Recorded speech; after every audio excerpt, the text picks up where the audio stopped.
Hi எல்லாரும் எப்படி இருக்கீங்க?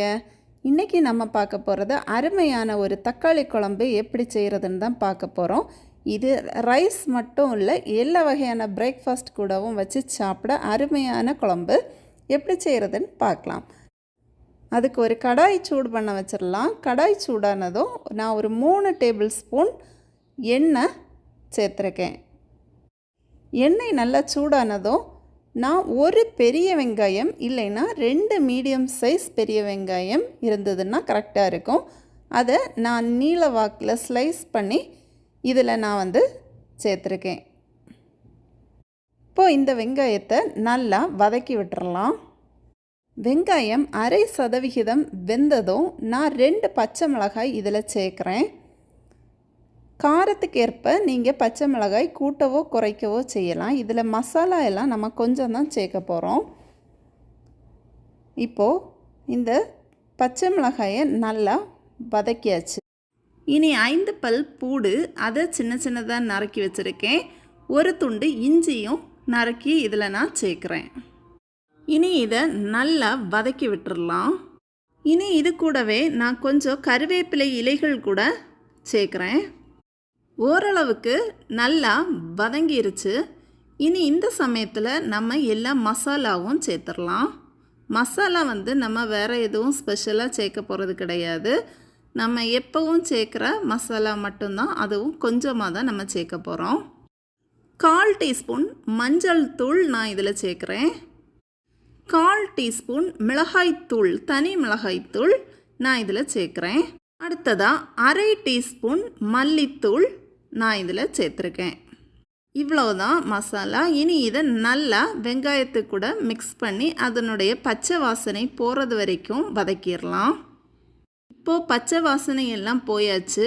இனி நான் இதில் தக்காளி சேர்க்குறேன். தக்காளி பெரிய சைஸ் தக்காளின்னா 1 சின்னதாக நறுக்கி சேர்த்துக்கோங்க, இல்லைன்னா 2 மீடியம் சைஸ் தக்காளி. இது தக்காளி நல்லா பழுத்ததாக சேர்த்துக்கோங்க. தக்காளி ஒரு 1/2% வேகிறது வரைக்கும் வதக்கி விட்டுடலாம். ரொம்ப வேகணும்னு கிடையாது. இப்போது ஒரு 1/2% தக்காளி வெந்ததும் நான் இதில் தண்ணி சேர்க்குறேன். தண்ணி நிறைய சேர்க்கக்கூடாது. இந்த மாதிரி நான் ஒரு அளவு பாருங்கள், அந்த தக்காளியெல்லாம் முங்கி நிற்கிற அந்த அளவில் தண்ணி சேர்த்துருக்கேன். அப்போது இந்த அளவு கரெக்டாக இருக்கும். ரொம்ப நமக்கு தக்காளி குழம்பு தண்ணி மாதிரி ஆகிடக்கூடாது. இந்த தண்ணியை தக்காளி கூட நல்லா மிக்ஸ் பண்ணிவிட்டு தேவையான அளவு உப்பு நம்ம இதில் சேர்த்துடலாம். உப்பு சேர்த்து நல்லா மிக்ஸ் பண்ணி உப்பை ஒன்று செக் பண்ணிக்கோங்க. அதுக்கப்புறமா நம்ம ஒரு மூடி போட்டு இதை வேக வச்சிடலாம்.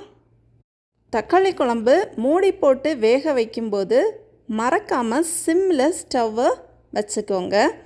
நம்ம ரொம்ப ஹை ஃப்ளேமில் வச்சோன்னா கண்டிப்பாக அந்த தண்ணி எல்லாம் சீக்கிரமாக வற்றிடும். அதனால் சிம்மிலே வச்சு கொதிக்க விடணும். இனி இந்த கேப்பில் நம்ம தேங்காய் அரைச்சிடலாம்.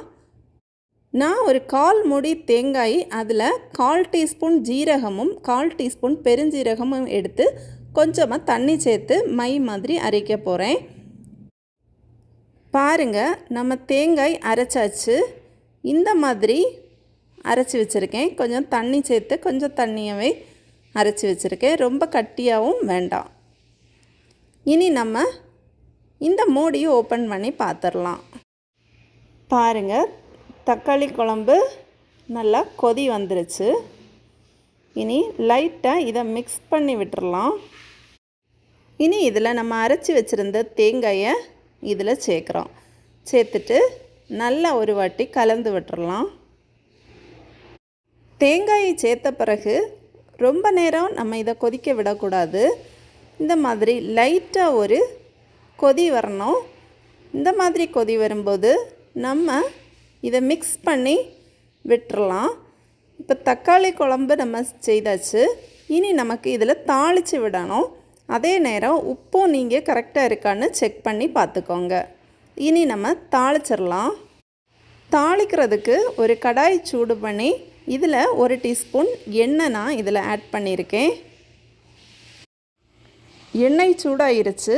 இனி 1/4 டீஸ்பூன் கடுகு நம்ம இதில் சேர்த்துடலாம். கடுகு நல்லா வெடிக்கட்டும். இப்போ கடுகு நல்லா வெடிச்சிருச்சு. இனி நம்ம 2 வத்தல் மிளகாய் சேர்க்குறோம்.